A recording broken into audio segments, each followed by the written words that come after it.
Justin Brownlee, confirm nang nakaalis ng bansa ang Ginebra player na pinaka-importante ngayong Governors Cup. Isa nga ang Barangay Ginebra sa pinaka-inaabangan ngayong conference. Nang dahil yan kaka-champion lang nila last conference, pero at the same time, napakalaki ng adjustment na kanilang ginagawa dahil sa pagkawala ni Justin Brownlee at isa sa kanilang reliable guard na si Scottie Thompson. At dahil nga medyo matatagalan bago makabalik sa paglalaro si Scottie, ay meron ngang isang Ginebra player na pinaka-importante ngayon para sa kupunan ni Coach Tim Cone. At yan ay walang iba kundi ay itong si RJ Abarrientos. Yes, tama kayo nang narinig. Si RJ Abarrientos, yung pinaka-importanteng player ngayon sa Barangay Ginebra. Dahil sa pagkawala ni Scottie,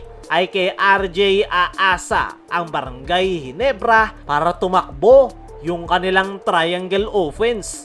Napaka-importante ng isang gwardya sa sistema ni Coach Tim Cone na triangle offense. At dahil wala si Scottie Thompson, ay aakuhin lahat ni RJ Abarrientos yung trabaho sa point guard position. Ang maganda dito kay RJ ay siya naman na talaga yung main point guard ng Barangay Ginebra. Nakita natin yan last Commissioner's Cup. Pero hindi pa talaga 100% na siya yung main point guard ng Ginebra dahil nagpapalitan pa rin sila sa position ni Scottie Thompson. At ngayon na medyo matatagalan si Scottie, ay tanging si RJ Abarrientos na nga lang yung kanilang aasahan sa point guard position. Pero naniniwala ko mga chong na kaya yang magampanan na itong si RJ. Dahil unang-una, kabisado na niya ngayon ang triangle offense. At the same time, hindi rin naman siya basta-bastang gwardya lang. Kayang-kaya ni RJ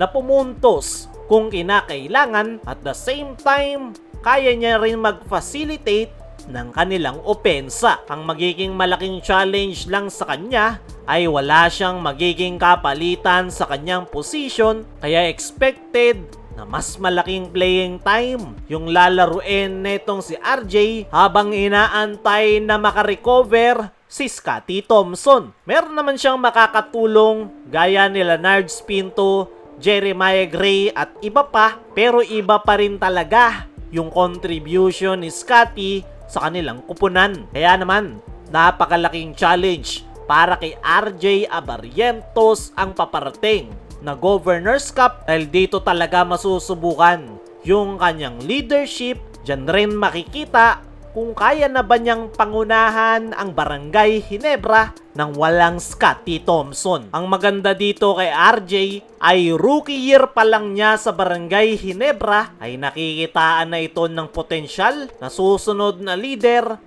ng Barangay Ginebra. At maaga nga yang masusubukan ngayong Governors Cup. Sa ngayon ay expected talaga na hindi madali ang pagdadaanan ng Barangay Ginebra, especially sa kanilang mga unang laro. Dahil dalawang importanteng player yung nawala sa kanilang lineup. Una si Justin Brownlee, at ngayon ay si Scottie Thompson naman na meron ding iniindang injuries. Kaya mga chong, ano ang masasabi nyo na si RJ Abarrientos ang pinaka-importanteng player ngayon ng Ginebra? At kakayanin niya nga bang pangunahan ang kanyang kupunan?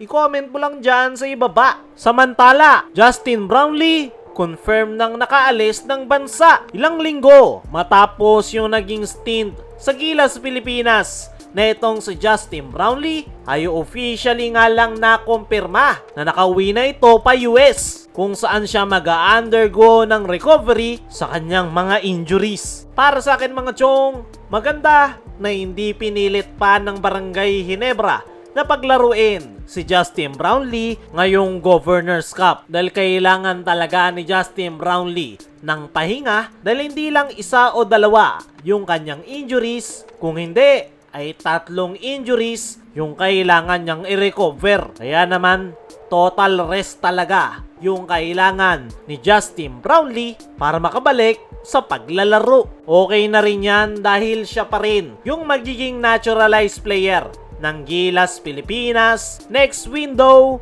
this upcoming August. Kaya naman, kakailanganin talaga ni Justin Brownlee ng pahinga para makabawi sa ating national team. Sana lang talaga ay mabilis makarecover si Brownlee para agad na makabalik ito sa kanyang kupunan na Barangay Ginebra. Kayo mga chong, ano ang masasabi nyo na officially nakauwi na ng US si Justin Brownlee? Ano rin yung masasabi nyo na si RJ Abarrientos ang pinaka-importanteng player ngayon ng Barangay Ginebra? I-comment mo lang dyan sa ibaba.